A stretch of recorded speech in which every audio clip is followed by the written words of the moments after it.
الله الله الله الله ما لنا مولى سوى الله.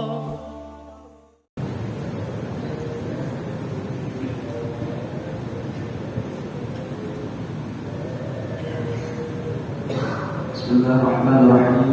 السلام عليكم ورحمة الله وبركاته.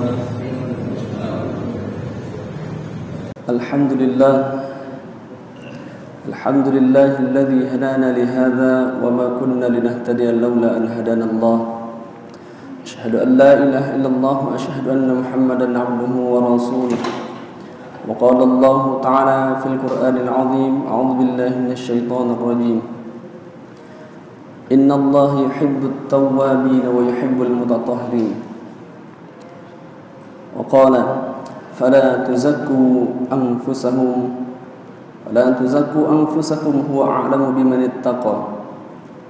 وقال النبي صلى الله عليه وسلم في الحديث: من فرح بدخول رمضان حرم الله جسده على النيران. أو كما قال النبي صلى الله عليه وسلم. Bapak, ibu hadirin jemaah salat subuh yang dirahmati Allah, bersyukur kita kehadirat Allah Subhanahu wa taala yang mana sampai pada pagi hari ini kita diberikan kesehatan dan kesempatan oleh Allah untuk bisa hadir dan berdiam sejenak di masjid kita yang kita cintai ini, yaitu Masjid Al-Mutmainnah. Mudah-mudahan dengan langkah kaki kita menuju masjid ini memudahkan langkah kaki kita menuju ke surga nanti. Amin ya rabbal alamin. Pada tema kita di subuh yang singkat ini yaitu menyambut Ramadan dengan membersihkan diri. Dan hadis Nabi sallallahu alaihi wasallam disebutkan, "Man fariha bidukhuli Ramadan." Barang siapa yang bergembira dengan masuknya bulan Ramadan, haramallahu jasadahu 'alan nirah, maka Allah mengharamkan jasadnya masuk neraka.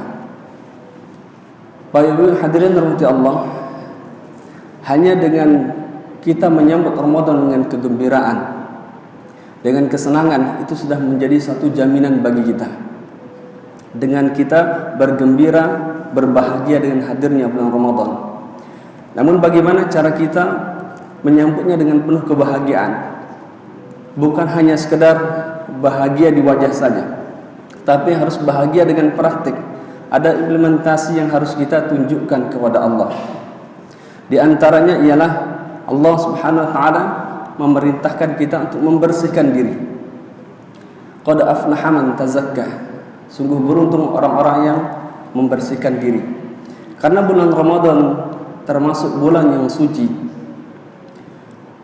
bulan yang penuh dengan keberkahan. Maka kita yang masuk ke dalam bulan Ramadan, jauh-jauh sebelumnya kita harus membersihkan diri. Karena kita memasuki bulan yang suci. Kenapa bulan Ramadan disebut dengan bulan yang suci? Karena bulan Ramadan tersentuh dengan Al-Quran. Al-Quran pun kita sebut dengan ayat-ayat suci Al-Quran. Nah, hadirin rahmati Allah Subhanahu wa taala,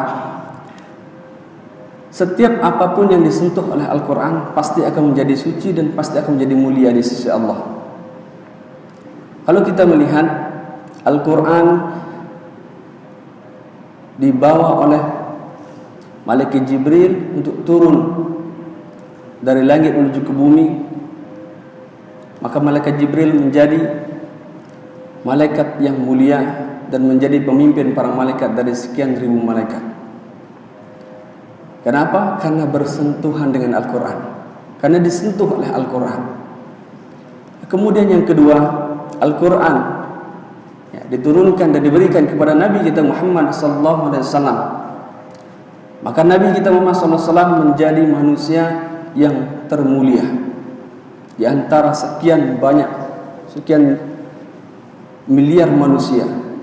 Nabi kita Muhammad SAW menjadi manusia yang mulia, menjadi Nabi terbaik. Kemudian yang ketiga, Al-Quran diturunkan di salah satu bulan di antara 12 bulan, yaitu bulan Ramadan. Dan di antara 12 bulan itu Ramadanlah menjadi bulan terbaik. di antara 12 bulan. Karena disentuh oleh Al-Quran. Dan di dalam bulan Ramadan ada satu malam yang dipilih oleh Allah yang menjadi turunnya Al-Quran, yang disebut dengan malam Lailatul Qadar. Yang mana malam Lailatul Qadar itu ialah khairun min alfi syahr, lebih baik daripada 1000 bulan, lebih baik daripada 80 tahun. Karena 1000 bulan itu sama dengan 80 tahun. Nah, hadirin rahmat Allah Subhanahu wa taala, begitu mulia apapun yang disentuh oleh Al-Quran. Ya, begitupun kita kalau ingin mendekatkan diri kepada Allah, maka secara otomatis Al-Quran itu akan mengangkat kita ke derajat kemuliaan dari dunia wal akhirah. Nah, hadirin rahmat Allah Subhanahu wa taala, di antara amalan yang kita harus kerjakan dalam menyambut Ramadan dengan penuh kegembiraan ialah hendaknya kita membersihkan diri. Membersihkan diri disebut dalam bahasa Al-Quran dengan tazkiyah.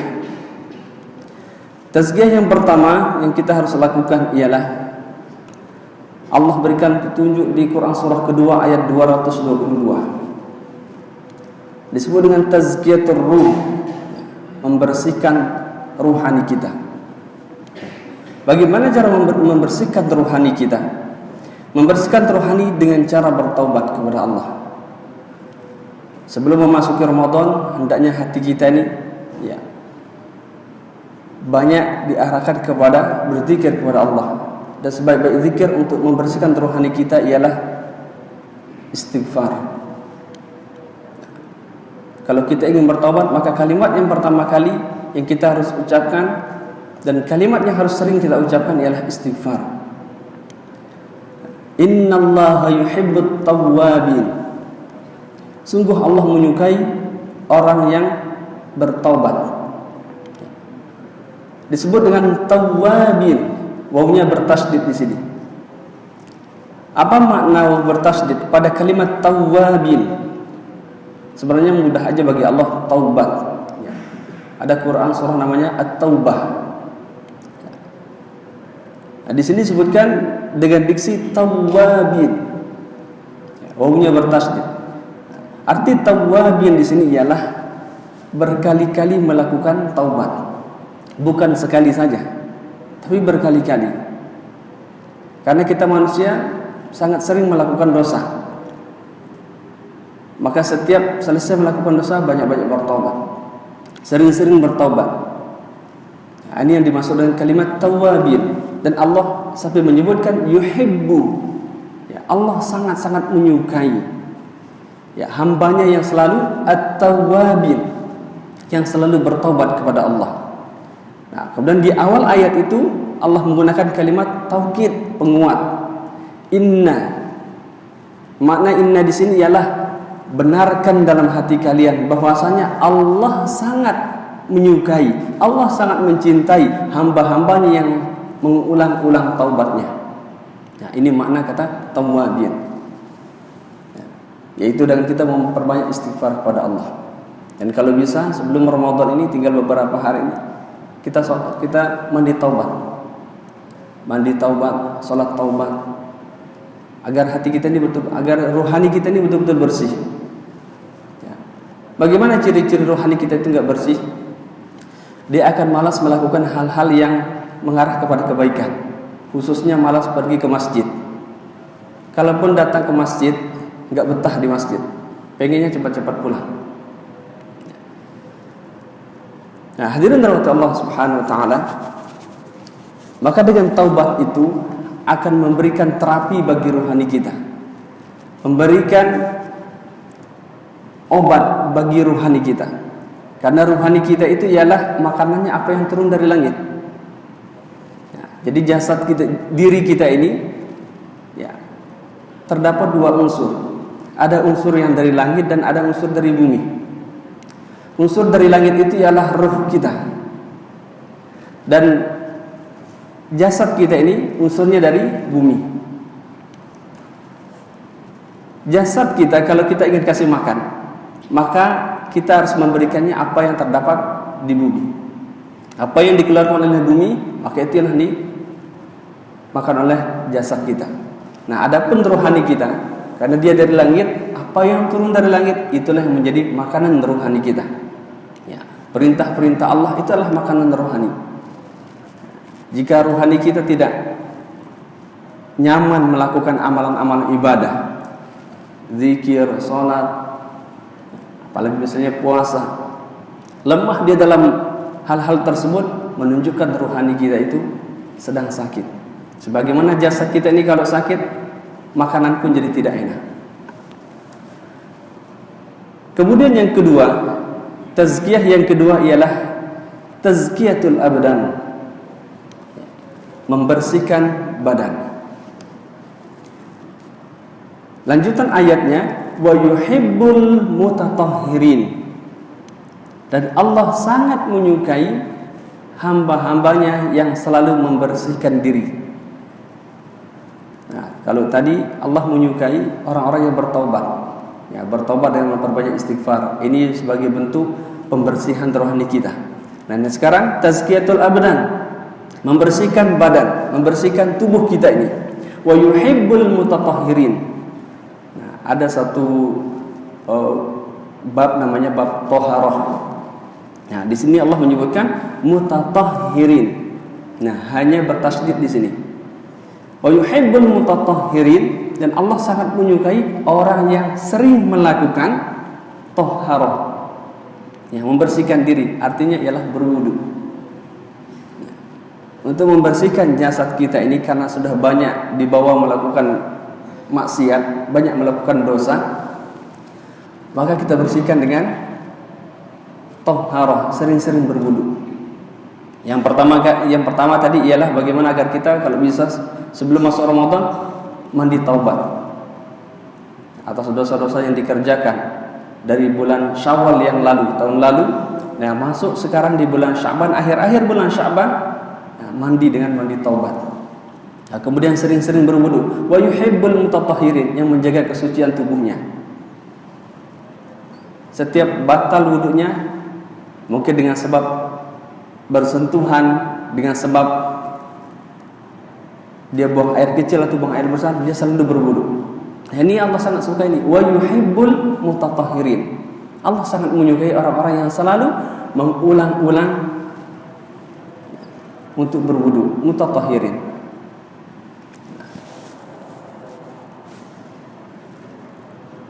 Kemudian yang dilakukan oleh tubuh kita dalam membersihkan dosa-dosa yang telah dikerjakan baik sengaja maupun tidak sengaja ialah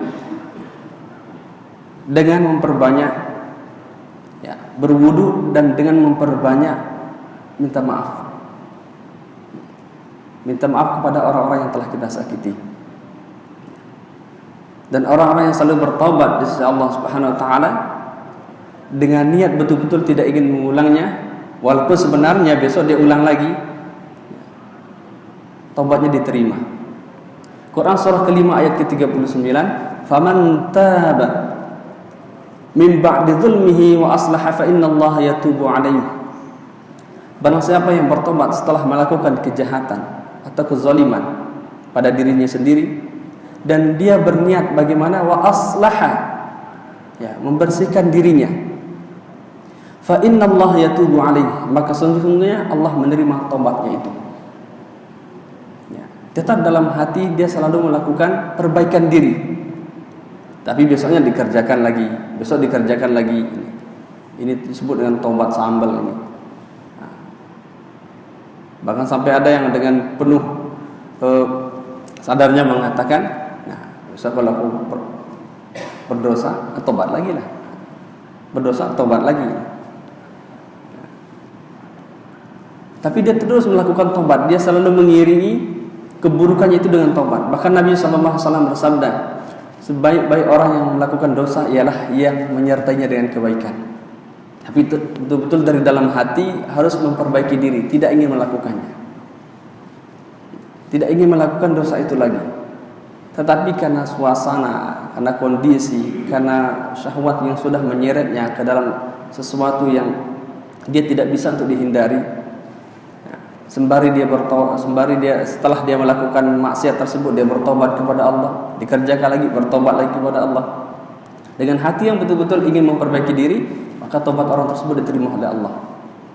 Sebagaimana kisah yang sangat familiar yang kita dengar, yang kita sering dengarkan dari para penceramah, yaitu seorang wanita, ya, mohon maaf, PSK yang diterima tobatnya oleh Allah, ya, disebabkan karena menolong seekor anjing. Ya. Jadi dia menjadi seorang PSK itu bukan karena semata-mata keinginan, karena kondisi yang memaksakan, dan dia tidak mungkin keluar. Kalaupun keluar, nah, dan ketahuan dia akan dibunuh. Maka karena ada satu kesempatan dengan izin Allah, dia keluar dari tempat tersebut dan melarikan diri sejauh-jauhnya dari tempat itu. Nah, dan di tengah perjalanan, nah, dia menemukan satu sumur, dan di bibir sumur itu ada seekor anjing yang sedang kehausan. Dan anjing tersebut ditolong olehnya, dan disebabkan karena dia menolong seekor anjing, Allah ampuni dosa-dosanya dan Allah masukkan ke dalam surga. Nah, sebab pertamanya itu ialah wa aslaha, karena ada keinginan, niat untuk memperbaiki diri. Itu sebab pertamanya. Ada sebab keduanya itu ialah karena dia menolong seekor anjing. Nah, hadirin Allah Subhanahu wa taala, hendaknya tanamkan dalam hati kita ini untuk selalu meninggalkan dosa tersebut, walaupun kita 100% belum bisa meninggalkannya. Yang ketiga, tazkiyatul qalb, ya, membersihkan hati. Membersihkan hati dari penyakit-penyakit hati, yaitu riya, takabbur, dan ujub. Nah, adapun riya, ya, ini medannya ketika ramai orang. Muncul sifat riya biasanya itu ketika kita melakukan satu kebaikan dan ada niat agar saya dilihat oleh mereka. Nah, kemudian dalam hati kita ini senang dipuji, maka hati-hati, nafsu sudah bermain pada kebaikan kita. Nafsu sudah berperan di sana dalam kebaikan kita itu, sehingga dengan riya itulah yang menjadikan amalan-amalan kebaikan kita itu gugur, tidak mendapatkan nilai plus dari Allah, tidak mendapatkan pahala dari Allah. Sehingga di akhirat nanti Allah katakan, mintalah imbalan, mintalah ganjaran dari orang yang kau niatkan dulu saat melakukan kebaikan. Nah, jadi hati-hati setiap kita melakukan kebaikan itu, koreksi hati kita. Nah, jangan sampai riya menunggangi daripada, ya, niat kita itu. Kemudian ada juga namanya ujub. Nah, kalau ujub ini dia bermain di saat sendiri, ya, kagum dengan diri sendiri, ya, kagum dengan kelebihannya. Nah, ini bermainnya saat sendiri nih. Nah, tadi kalau saat ramai itu riya yang bermain di sana. Nah, kalau ujub ini di saat kita sendiri. Nah, koreksi hati kita kalau merasa, oh ternyata aku bisa ya. Kalau aku tidak seperti ini, kalau aku tidak gini, kalau aku tidak gini, maka nggak bisa lah. Nah, hati-hati, itu ujub. Nafsu lagi yang bermain di dalam kesendirian kita itu. Nah, kemudian yang ketiga yang disebut dengan takabbur. Takabbur ini sombong, ya. Sombong terhadap orang-orang di sekitar. Nah, hadirin Allah Subhanahu wa taala, sifat-sifat kayak riya, ujub, takabur ini akan menyempitkan hati. Nah, apalagi sombong. Nabi SAW bersabda, la yadkhulul jannah man kana fi qalbihi mithqala dzarratin min kibri. Allah tidak akan memasukkan ke dalam surga orang yang dalam hatinya itu ada sifat sombong, walaupun sebesar biji zarrah. Nah, para ulama bertanya, ya, mendiskusikan zarrah itu seperti apa? Ya, bagaimana besar zarrah itu? Nah, kalau kita ingin tahu besarnya zarrah, coba ambil tanah, ya, tanah atau debu, kita lemparkan ke atas. Nah, kemudian lihat debu yang terakhir jatuh itulah zarrah. Ya. Debu yang paling ringan yang jatuh ke tanah itulah zarrah itu. debu yang bobotnya paling ringan. Nah, jadi kalau ada kesombongan di dalam hati kita ini sebesar zarah tersebut, kata Nabi, la yadkhulul jannah, tidak masuk surga orang yang dalam hatinya mithqala dzarratin min kibri, ada kesombongan walaupun itu hanya sekecil debu yang berterbangan. Nah, itulah zarah, hadirin rahmati Allah Subhanahu wa taala. Nah, sempitnya hati kita ini dengan sifat-sifat tersebut, dengan iri hati, dengan dengki. Nah, tetangga naik gaji, dia naik tensi. Nah, tetangga beli kulkas, dia kedinginan, demam dia. Tetangga beli mobil, dia masuk mobil, tapi mobil ambulan. Tetangga beli tanah, dia masuk tanah, mati dia. Nah, ini sebab sempitnya hati ini. Dengan sempitnya hati ini menjadikan munculnya penyakit-penyakit dalam tubuh. Dengan sempitnya hati, karena bawaannya ingin mengoreksi kesalahan-kesalahan orang. Di Al-Quran Allah katakan wala tajassasu, jangan mencari-cari kesalahan orang lain. Dan Allah Subhanahu wa taala sudah menegaskan Quran surah ke-31 surah Luqman ayat ke-18. Wala tusa'ir khaddaka lin-nas. Dan jangan kamu memalingkan wajahmu dari manusia karena sombong. Berpaling. Kalau yang tidak selevel dengannya, maka dia kurang care dengan mereka. Kalau yang tidak sama gaya hidupnya, dia tidak mau bergaul. Kalau yang nampak kurang perekonomiannya dari pakaiannya ini, dia kurang mau mendekat, kurang tidak mau bersosialisasi. Nah, hati-hati dengan niat berpaling karena tidak selevel. Nah, kata Allah wala tusa'ir khaddaka linnas. Nah, kau jangan memalingkan wajahmu dari manusia karena sombong. Wala tamshi fil ardi maruha, dan jangan kamu berjalan di muka bumi dengan angkuh. Ini yang paling tidak disukai oleh bumi ini. Begitu orang ini masuk nanti ke dalam perut bumi, maka dihimpit sampai tulang rusuknya itu bersilangan, kata Nabi SAW. Dan bumi pun akan mengata-ngatai dengan kalimat, dulu kau bisa sombong di atas punggungku, tetapi ketika kau berada dalam perutku, maka hilanglah semua kesombongan itu dan kau merasakan azab yang pedih. Innallaha la yuhibbu kulla mukhtalin fakhur.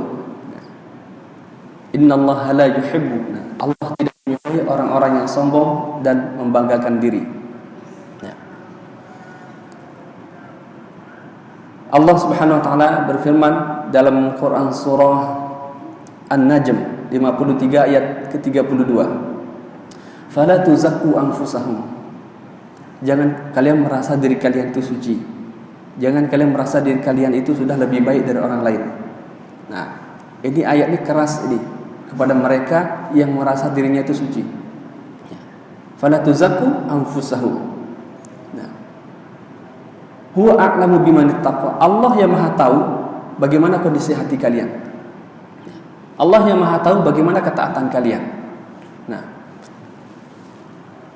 kalau sudah merasa lebih baik, sudah merasa dirinya itu suci, itu sudah mengarah kepada kesombongan. Kita diperintahkan untuk menyucikan diri, mensucikan diri. Qad aflaha man tazakka. Sungguh beruntung orang yang mensucikan dirinya. Tetapi hati-hati, jangan merasa sudah suci. Allah perintahkan kita untuk bertakwa, tetapi jangan merasa paling takwa. Fala tuzakku anfusahum. Kau jangan merasa dirimu paling suci. Huwa a'lamu biman ittaqa. Allah yang Maha mengetahui siapa di antara kalian yang paling bertakwa. Muncul kesombongan. Dan ada 4 sebab kesombongan dalam diri manusia. Yang pertama ialah ziyadatul mal, bertambahnya harta. Ini sebab kesombongan ini, dengan bertambahnya harta. Karena kalau miskin apa yang mau disombongkan?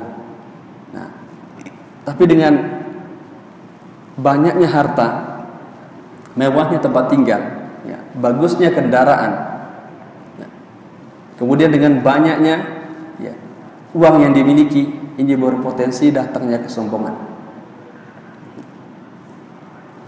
kalau dia tidak sering membantu orang-orang yang di bawahnya, maka akan berpotensi hadir kesombongan tersebut. Nah, beberapa waktu yang lalu ya, sangat viral sekali bagaimana seorang pemuda yang begitu memamerkan ya, hartanya pada tubuhnya itu sekian miliar yang menempel.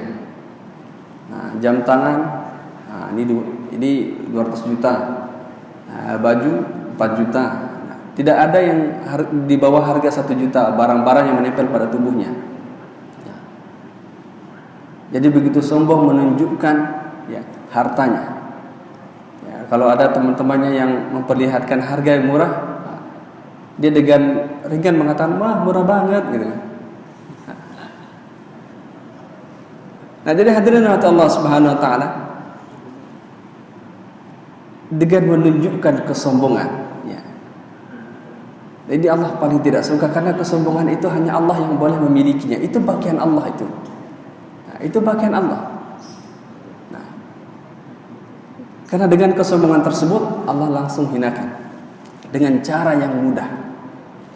Nah, sebagaimana Fir'aun dengan Qarun dulu. Ya, Qarun lah, ya, bagaimana dia memiliki harta yang luar biasa. Nah, Qarun ini sepupu, ya, sepupu dari Nabi Musa. Ya, sepupu dari Nabi Musa yang dari jalur ayahnya Imran. Nah, nama ayah Nabi Musa itu ialah Imran. Nah, Qarun ini awalnya dia orang miskin, ya, yang datang kepada Nabi Musa ngotot, ya akhi, wahai saudaraku, doakanlah, tolonglah mintakan aku kepada Allah. Kau ini Nabi, ya, mudah dikabulkan doanya oleh Allah. Tolonglah mintakan kepada Allah agar aku dijadikan orang kaya. Maka kata Nabi Musa, jangan. Nanti kau tidak kuat dengan kekayaan yang Allah berikan. Hendaklah, katanya. Harta yang sedikit, insya Allah nanti akan mencukupiku. Ya, mintakanlah kepada Allah. Karena Nabi Musa tahu bagaimana karakter sepupunya ini. Qarun, jangan, katanya. Kau hidup sederhana saja.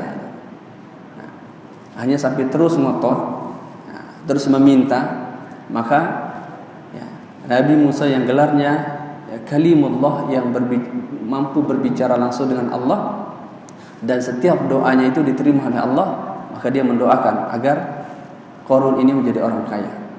Ya, setelah didoakan, maka Qarun ini diberikan satu ilmu bisa membuat emas.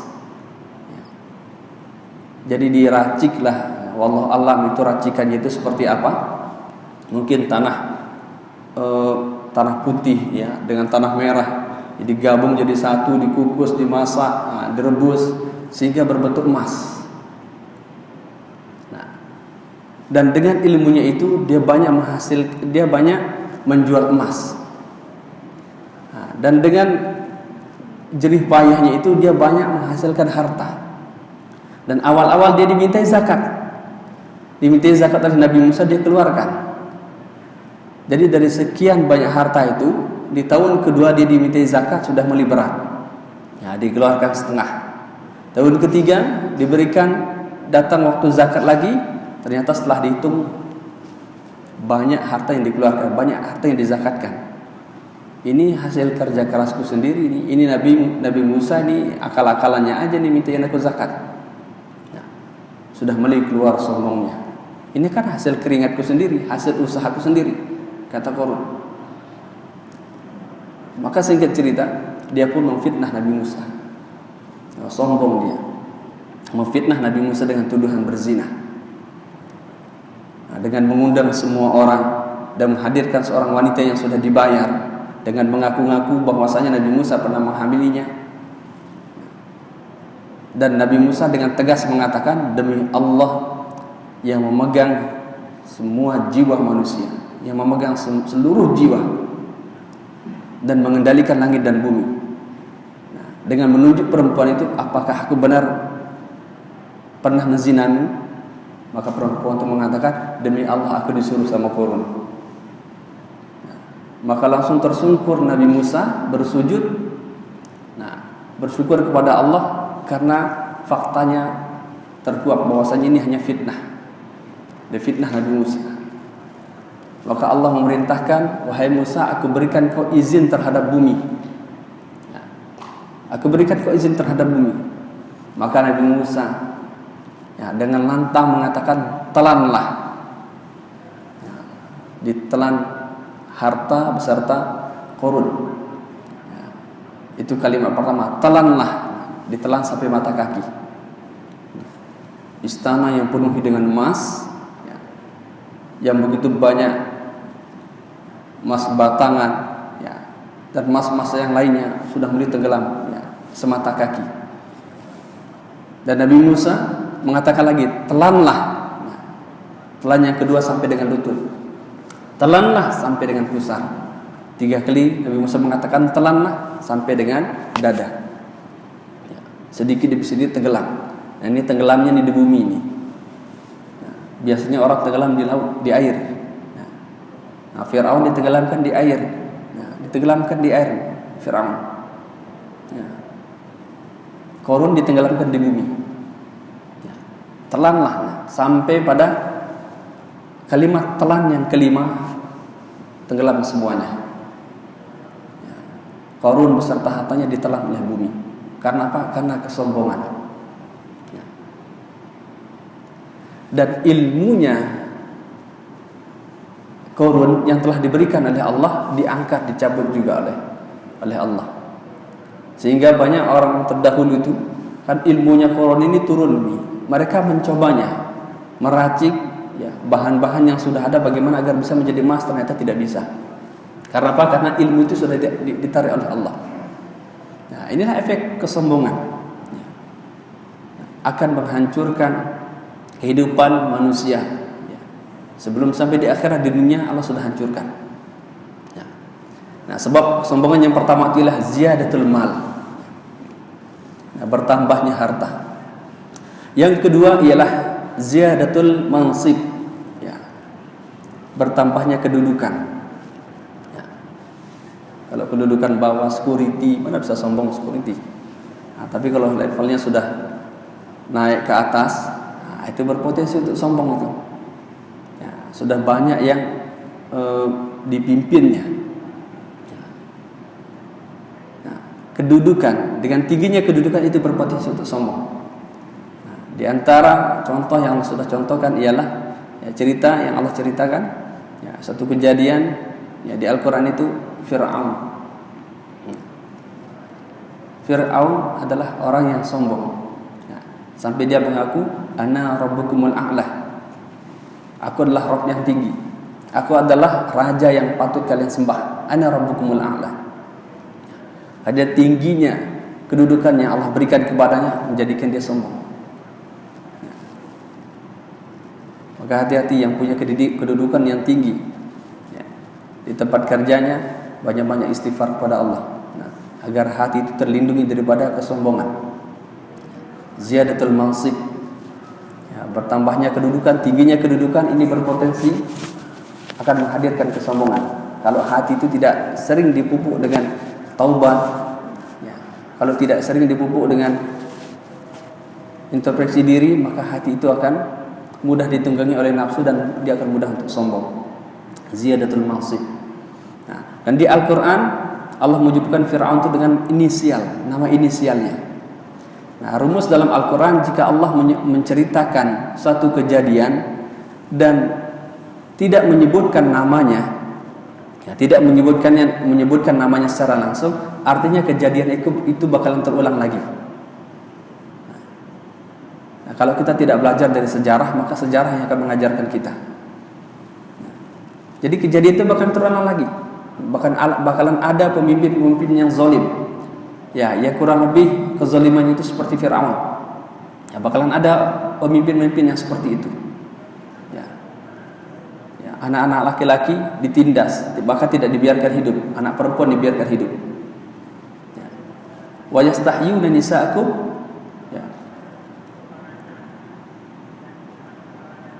membiarkan anak perempuan kalian hidup dan menindas anak-anak laki kalian.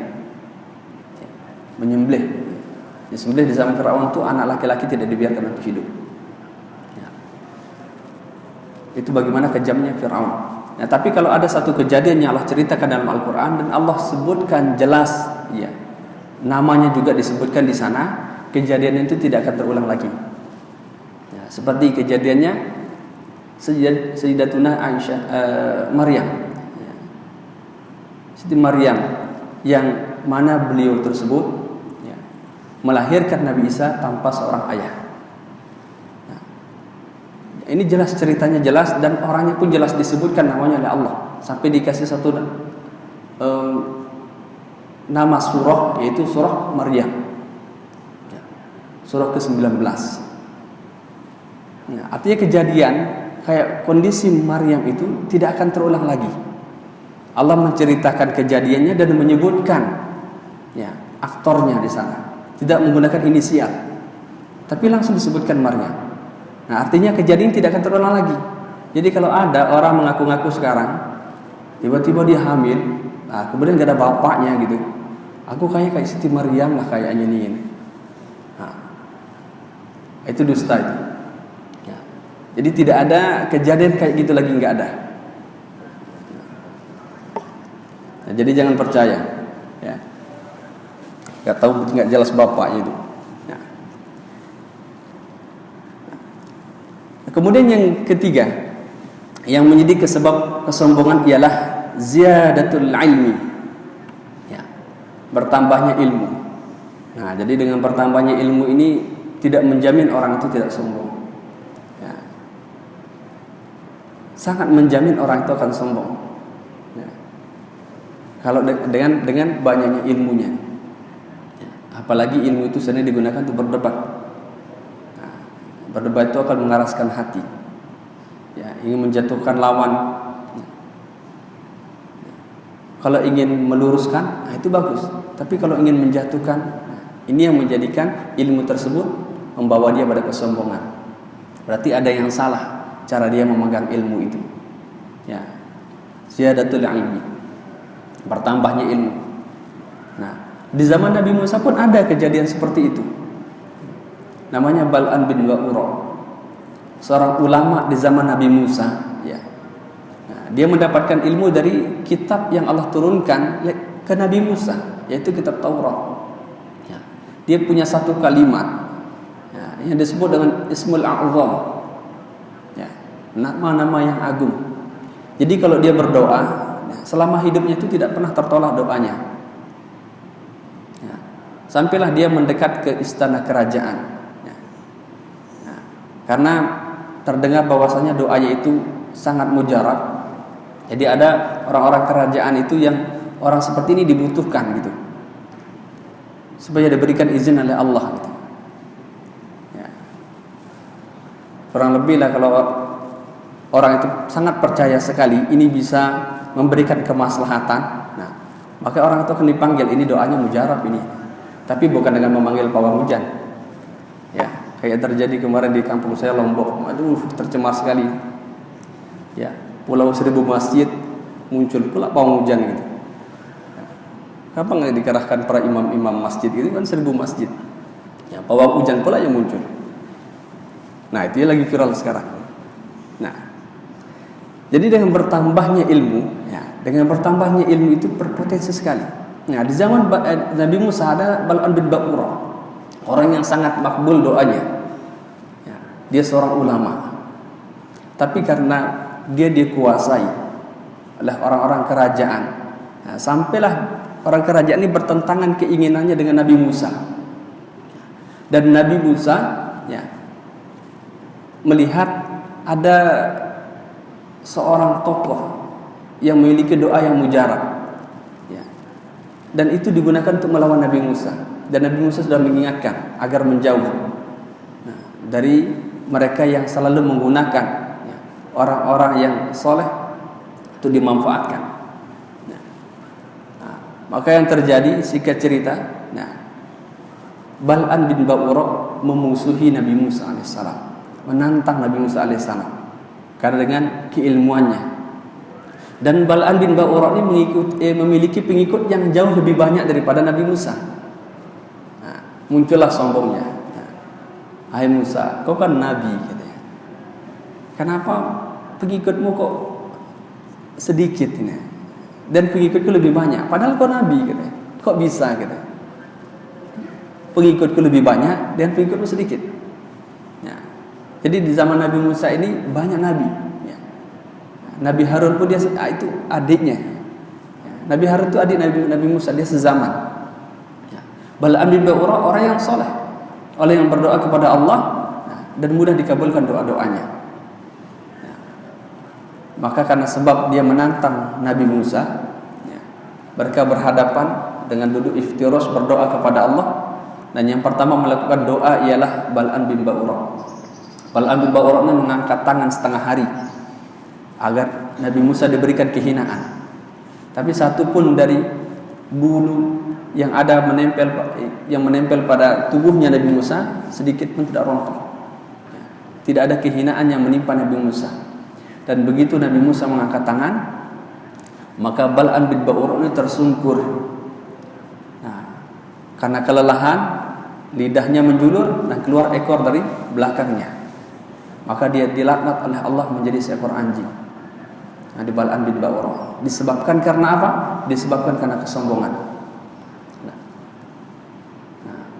ada yang mengatakan ya, dalam sebuah buku, ya, dikatakan oleh para ulama bahwasanya kalau kita ingin melihat anjing itu, nah, pada anjing itu ada sifat-sifat ulama yang nempel di sana. Dan kita tidak pernah melihat anjing itu makan kenyang. Nah, dan anjing itu kalau malam hari, ya, kalau malam hari anjing itu di sanalah yang menjadi siangnya gitu. Dia banyak beraktivitas di malam hari. Nah, kalau dia siang hari jarang. Dan anjing itu sering menyendiri. Nah, salah satu hewan yang menjadi penghuni surga itu ialah anjing. Anjingnya Ashabul Kahfi, yang bernama Kitmir.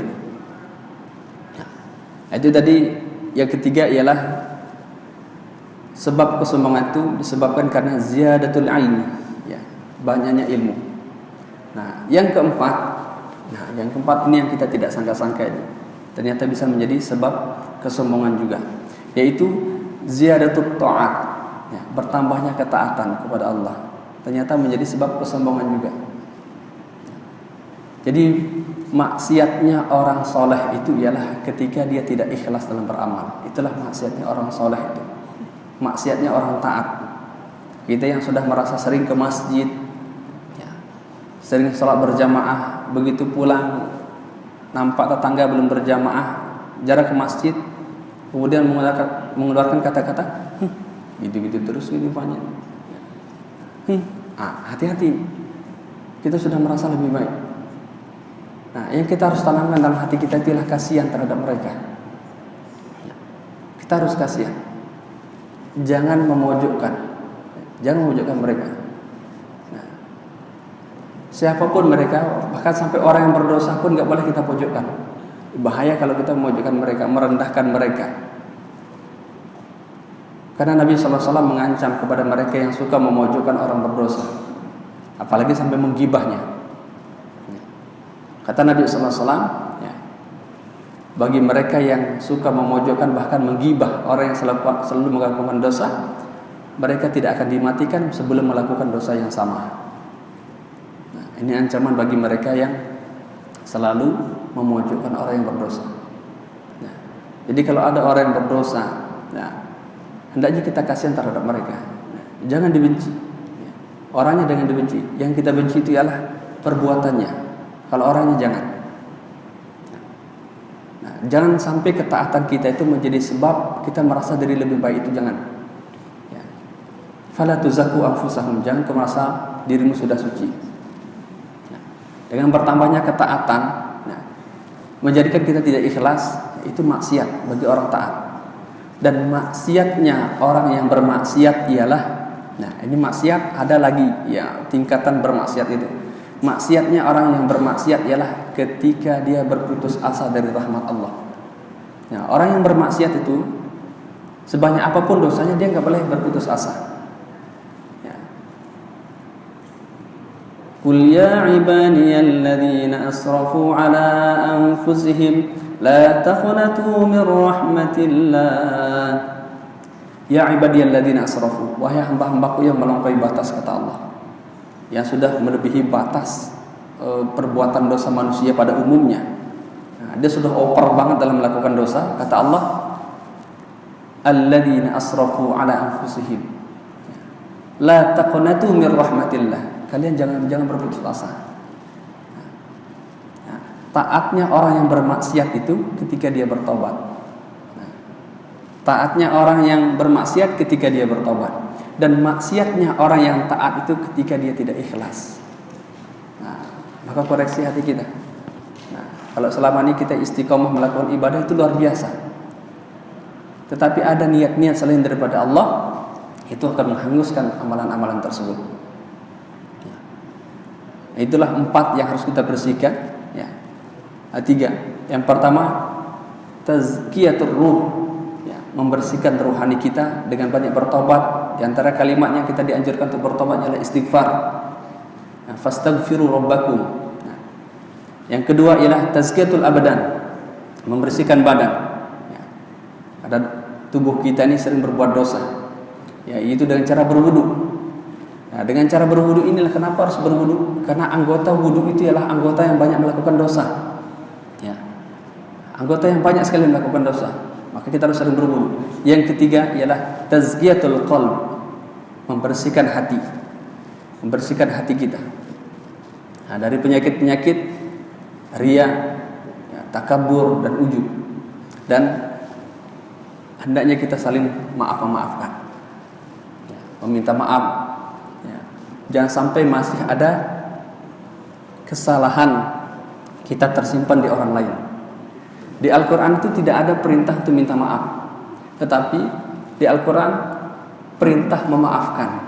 Karena memaafkan ini lebih berat daripada minta maaf. Jauh lebih berat memaafkan. Nah, bunyi ayatnya itu di Quran surah ketiga ayat 159.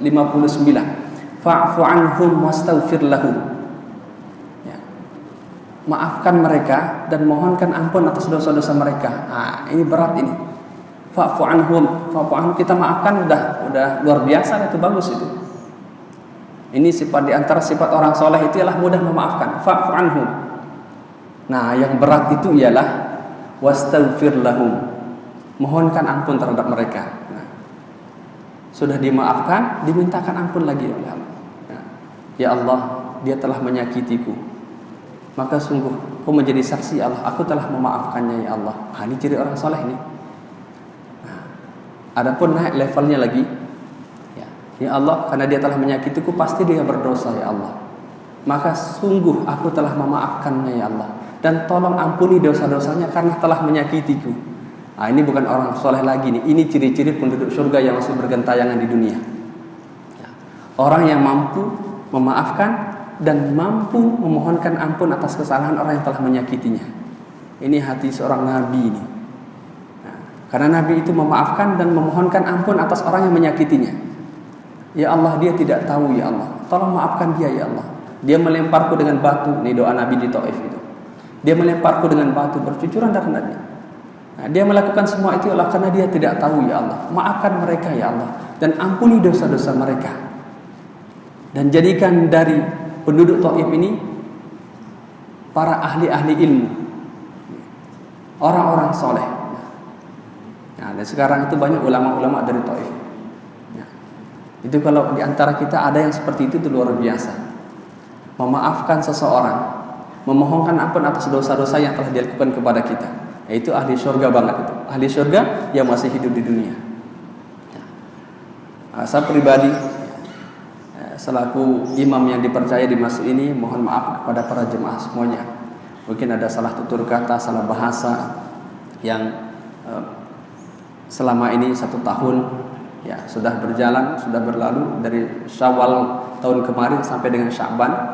Sekarang mungkin banyak kesalahan yang saya buat kepada bapak-bapak semuanya, bapak ibu semuanya, saya mohon maaf yang sebesar-besarnya. Dan juga saya mewakili pengurus DKM ya, dan mewakili RT RW juga, mohonkan ampun ya, memohonkan maaf ke atas bapak ibu semuanya, dan memohonkan ampun kepada Allah Subhanahu wa taala. Dan kita sama-sama saling maafkan.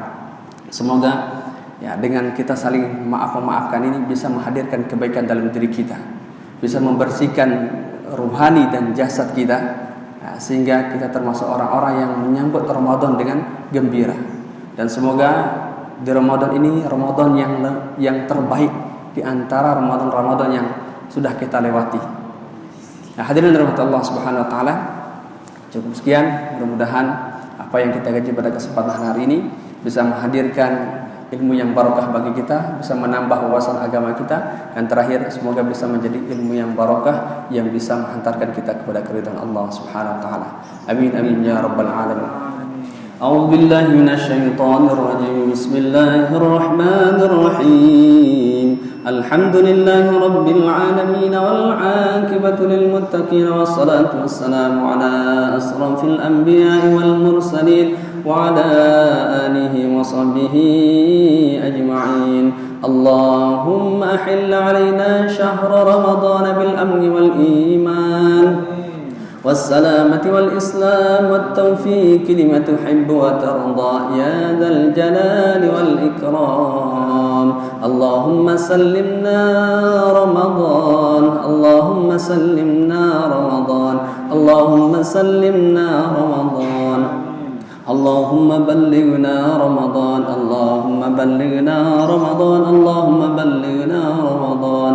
اللهم ربنا تقبل منا إنك أنت السميع العليم وتب علينا إنك أنت التواب الرحيم.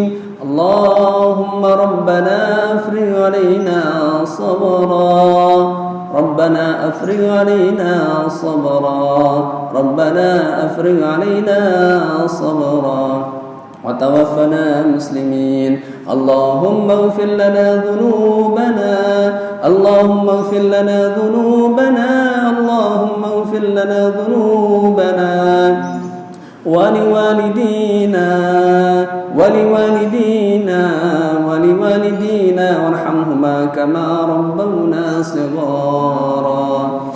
Ya Allah, ya Rabb, ampunlah dosa-dosa kami ya Allah, ampunlah kesalahan-kesalahan kami ya Allah. Dosa dan kesalahan yang kami lakukan secara sengaja maupun tidak sengaja ya Allah, yang kami lakukan secara terang-terangan dan tersembunyi ya Allah, kami tengadahkan tangan kami kepadamu ya Allah, tangan yang berlumuran dengan dosa, tangan yang penuh dengan dosa ya Allah. Kami tengadahkan dan kami angkat tangan kami ya Allah, dengan menghilangkan rasa malu kami ya Allah, bersimpuh kepadamu ya Allah, mengharap taubatmu ya Allah, mengharap daripada ampunan dosa-dosa kami ya Allah. Ya Allah ya Rabb, kami angkat tangan kami ya Allah, agar Kau mengampuni dosa-dosa kami ya Allah. Bersihkanlah tubuh-tubuh kami ya Allah dari kesalahan dan dosa ya Allah, agar kami memasuki bulan suci-Mu dengan penuh keberkahan dan kebaikan ya Allah. Ya Allah ya Rabb, ampunlah dosa-dosa kami dan dosa-dosa orang sekitar kami ya Allah, dosa pasangan kami dan dosa anak-anak kami ya Allah.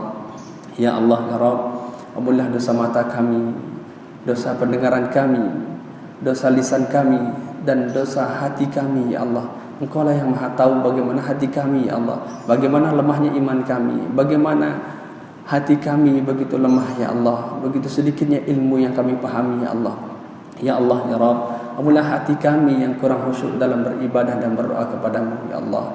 Ampunlah hati kami ya Allah yang kurang menikmati ayat-ayat suci Al-Quranmu ya Allah. Ya Allah ya Rabb, jadikanlah hati kami ya Allah, hati yang mudah memaafkan ya Allah, hati yang mudah untuk minta maaf ya Allah. Ya Allah ya Rabb, jadikanlah hati kami ya Allah, hati yang selalu bersandar kepadamu ya Allah, hati yang selalu khusyuk kepadamu ya Allah.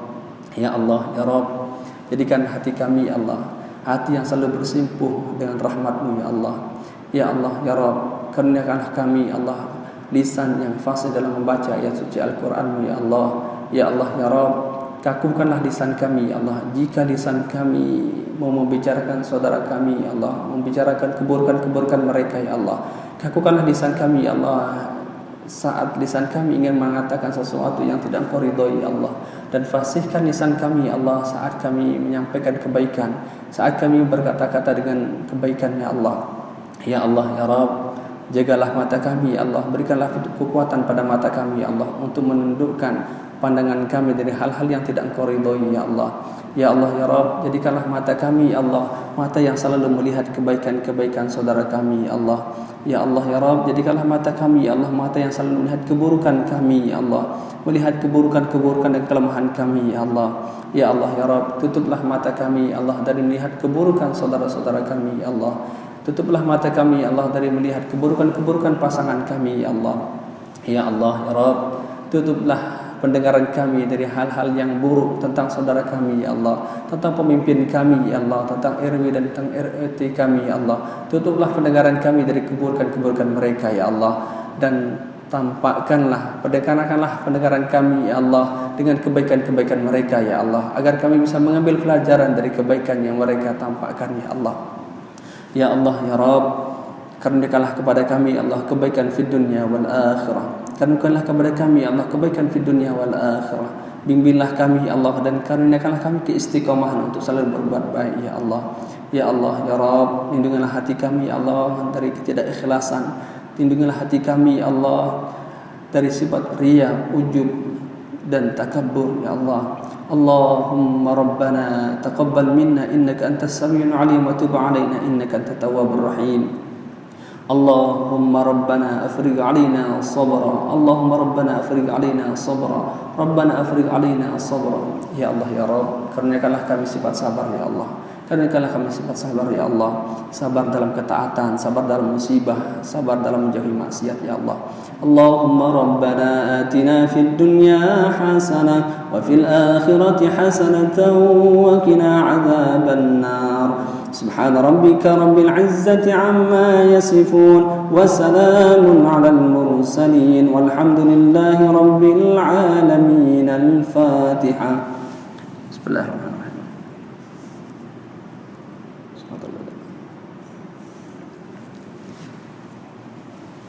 آخر الكلام سبحان الله وبحمده سبحانك اللهم وبحمدك أشهد أن لا إله إلا أنت أستغفرك وأتوب إليك. السلام عليكم ورحمة الله وبركاته.